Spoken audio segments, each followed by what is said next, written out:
Tortuga es una pequeña isla, famosa por haber sido durante años un bastión de la piratería que infestaba el mar Caribe. Y aunque Port Royal o Nassau eran puertos piratas mucho más importantes, la isla Tortuga ha pasado al imaginario colectivo como un lugar en el que reinaba la libertad y la anarquía, desde el que piratas y bucaneros plantaban cara a grandes imperios. Según se cuenta, fue el mismo Cristóbal Colón, tras descubrirla en 1492, quien le puso el nombre debido a su forma de concha de tortuga. Está situada al norte de la costa de la Española, como se conocía la isla vecina en el siglo XVII, que actualmente acoge a dos estados soberanos, Haití y República Dominicana. Durante años recogió una pequeña comunidad de colonos españoles, pero la isla estuvo poco poblada hasta la llegada de los colonos franceses e ingleses en 1625 que, tras no poder asentarse en la Española debido a la gran presencia de militares españoles que ocupaban dicha isla, decidieron arribar en Tortuga. Durante años se sucedieron diferentes conflictos entre españoles, ingleses y franceses por el control de la isla, hasta que finalmente los franceses terminaron derrotando a los españoles, imponiéndose a estos y consiguiendo tomar los fuertes construidos por las tropas españolas, aunque pronto empezaron a sufrir graves problemas.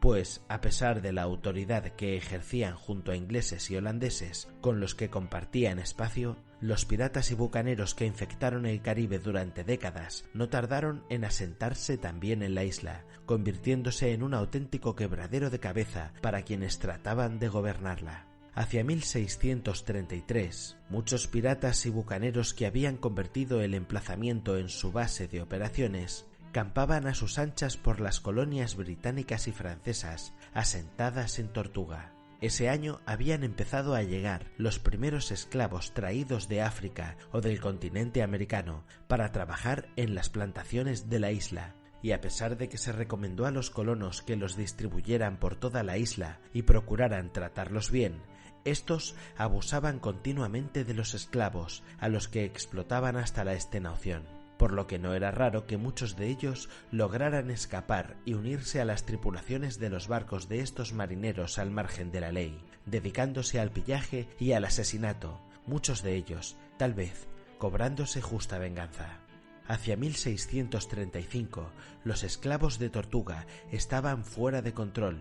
y los plantadores se dispersaron debido a los abusos y a la mala gestión. A esa situación había que sumarle los continuos desacuerdos y luchas entre los colonos ingleses y franceses, por lo que la corona española, viendo una debilidad entre las colonias de la isla debido a los constantes conflictos, aprovechó para atacar. La colonia inglesa fue capturada con facilidad y muchos colonos fueron asesinados.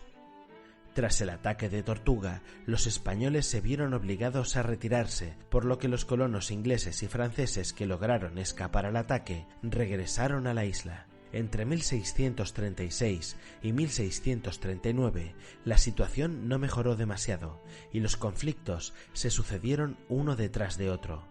Las revueltas de esclavos tenían lugar con regularidad y las plantaciones apenas daban beneficios, así que hacia 1638, cuando los españoles volvieron a atacar Tortuga, sus habitantes apenas pudieron plantar cara, por lo que los colonos fueron expulsados con éxito, así como los piratas, que para entonces ya habían establecido en la isla una colonia propia, formada principalmente por ingleses y holandeses, desde donde partían mar adentro en busca de nuevas presas. Pero aunque el ataque contra el emplazamiento pirata fue todo un éxito, estos volvieron a tomar la isla en 1639, apenas un año más tarde, y después de que los españoles abandonaran el lugar nuevamente, los colonos regresaron una vez más. Algunos de ellos establecieron en Tortuga plantaciones exitosas de tabaco, ganándose la vida honradamente, pero los gobiernos francés e inglés facilitaron que piratas, corsarios y bucaneros hicieran de Tortuga su centro de operaciones, para así crear un problema constante a los españoles, cuyos barcos de mercancías eran el objetivo principal de estos.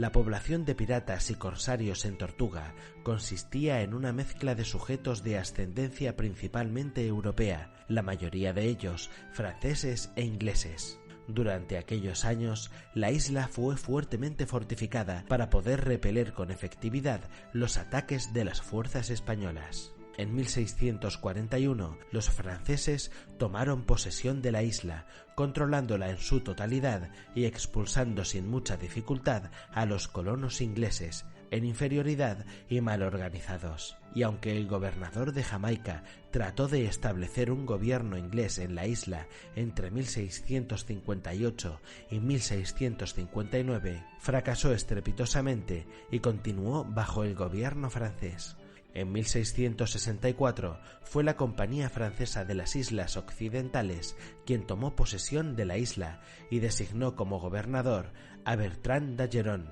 un oficial y administrador colonial francés que, tras su llegada a Tortuga en 1665, tuvo la difícil tarea de tratar de convencer a los bucaneros, sujetos violentos acostumbrados a robar, violar y asesinar, que vivían en grupos pequeños y desorganizados, llevando una existencia anárquica y primitiva al margen de la sociedad, de aceptarlo como gobernador, acatar las normas del gobierno francés y abandonar sus relaciones con los piratas holandeses, algo que, aunque muchos aceptaron de buen grado, otros tantos se negaron a obedecer. Los ladrones y asesinos que los mismos franceses habían ayudado a crear se volvieron contra ellos. Según el informe que d'Ogeron envió a París informando de la situación, había entre 700 y 800 hombres dispersos por las costas de la isla en lugares inaccesibles que no respondían ante ningún gobierno, representando un peligro potencial para los intereses franceses en el Caribe. Algunos de los bucaneros de Tortuga, que empezaron a encontrar la piratería demasiado peligrosa, recurrieron a la tala de troncos y pronto empezaron a comerciar con los habitantes de la colonia británica de Jamaica, creando en poco tiempo un negocio muy lucrativo. Y a pesar de las numerosas protestas de España, Jamaica continuó comerciando con los madereros de Tortuga, por lo que España empezó a valerse de corsarios para contrarrestar el daño recibido, algo que obligó a los bucaneros a navegar en compañía para protegerse.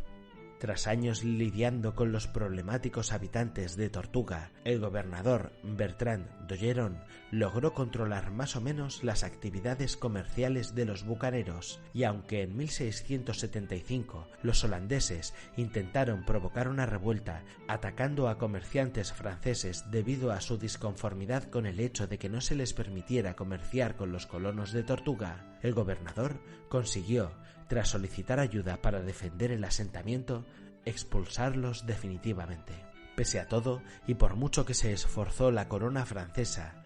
nunca se logró controlar completamente a los bucaneros de Tortuga, y entre 1670 y 1678 muchos de estos continuaron atacando embarcaciones o colonias de naciones extranjeras, principalmente las de España. Tortuga seguía siendo un puerto donde no se hacían muchas preguntas y los bucaneros podían ir y venir con sus botines, por lo que durante años los piratas se sucedieron sin parar, pues la vida de uno de estos marineros al margen de la ley no solía ser demasiado longeva. A lo largo de la historia, por los puertos de la isla desfilaron algunos de los piratas más famosos de todos los tiempos, como Sir Francis Drake, un pirata y esclavista reconvertido en corsario que hizo fortuna atacando a las naves españolas antes de ostentar el cargo de vicealmirante de la Marina Real Inglesa, para morir de disentería durante una de sus expediciones al Caribe en 1556. O el francés François el Olonés, uno de los piratas más temidos de la época, pues tras un abordaje exitoso solía torturar a los marineros capturados, cortando sus cuerpos en pedazos o sacándoles el corazón, hasta que fue capturado por indígenas de una tribu guna,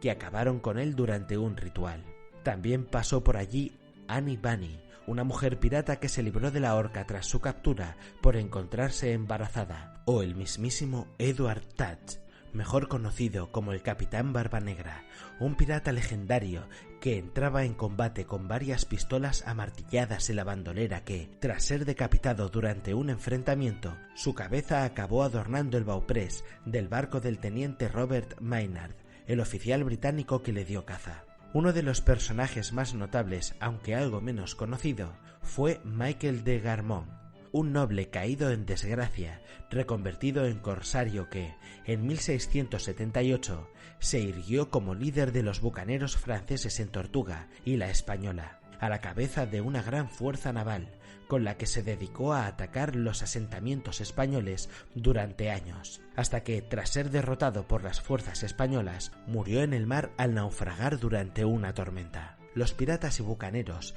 pasaron décadas asolando las costas caribeñas, hasta que en la década de 1680 se promulgaron leyes que consideraban a los que navegaban bajo banderas extranjeras como delincuentes. Dichas leyes se aplicaron activamente. Varios ingleses fueron condenados y ahorcados por piratería después de atacar barcos holandeses. Las plantaciones jamaicanas también se convirtieron en blancos frecuentes de ataques de bucaneros franceses a medida que disminuían las oportunidades de ataques rentables contra barcos españoles. Esto llevó a protestas del gobierno inglés al rey de Francia. Con el tiempo, cada vez más barcos de todas las naciones fueron atacados por bucaneros, convirtiéndose en un verdadero problema, hasta que el gobernador general de las colonias francesas también aumentó sus esfuerzos para detener sus actividades. En 1684, Francia y España firmaron el Tratado de Ratisbon,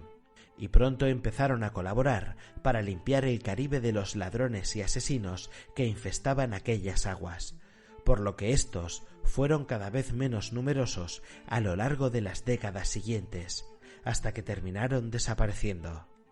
En cuanto a la isla Tortuga, España terminó renunciando a ella, cediéndola oficialmente a Francia en 1697. Hoy pertenece a Haití, y de aquellos piratas que surcaban los mares, que copan el imaginario popular, tan solo queda el recuerdo.